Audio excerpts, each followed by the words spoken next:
Genesis chapter 38.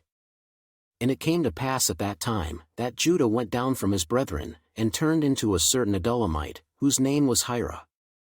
And Judah saw there a daughter of a certain Canaanite, whose name was Shua, and he took her, and went in unto her. And she conceived, and bare a son, and he called his name Er. And she conceived again, and bare a son, and she called his name Onan. And she yet again conceived, and bare a son, and called his name Shelah, and he was at Chezib, when she bare him. And Judah took a wife for Er his firstborn, whose name was Tamar. And Er, Judah's firstborn, was wicked in the sight of the Lord, and the Lord slew him.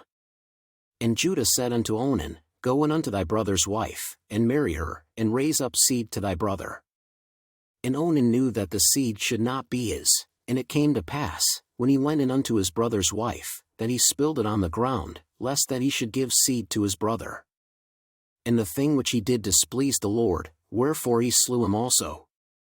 Then said Judah to Tamar his daughter-in-law, Remain a widow at thy father's house, till Shelah my son be grown, for he said, Lest peradventure he die also, as his brethren did.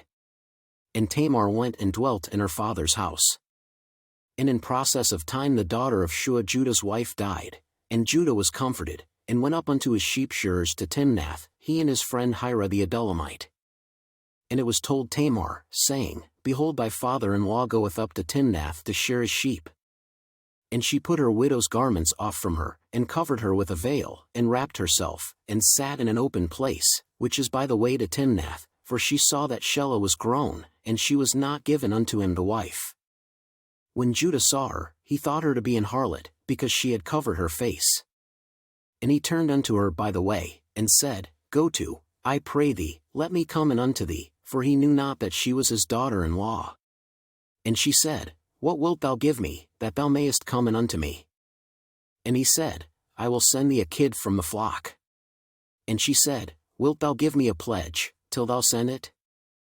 And he said, What pledge shall I give thee? And she said, Thy signet, and thy bracelets, and thy staff that is in thine hand. And he gave it her, and came in unto her, and she conceived by him. And she arose, and went away, and laid by her veil from her, and put on the garments of her widowhood. And Judah sent the kid by the hand of his friend the Adullamite, to receive his pledge from the woman's hand, but he found her not. Then he asked the men of that place, saying, Where is the harlot, that was openly by the wayside? And they said, There was no harlot in this place. And he returned to Judah, and said, I cannot find her, and also the men of the place said, that there was no harlot in this place. And Judah said, Let her take it to her, lest we be shamed. Behold, I sent this kid, and thou hast not found her. And it came to pass about 3 months after, that it was told Judah, saying, Tamar thy daughter-in-law hath played the harlot, and also, behold, she is with child by whoredom. And Judah said, Bring her forth, and let her be burnt. When she was brought forth, she sent to her father-in-law, saying, By the man, whose these are, am I with child? And she said, Discern, I pray thee, whose are these, the signet, and bracelets, and staff? And Judah acknowledged them, and said, She hath been more righteous than I, because that I gave her not to Shelah my son. And he knew her again no more.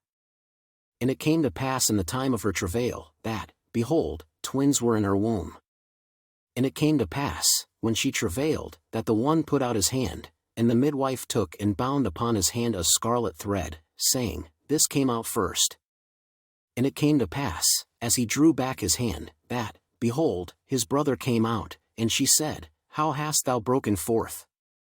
This breach be upon thee, therefore his name was called Pharez.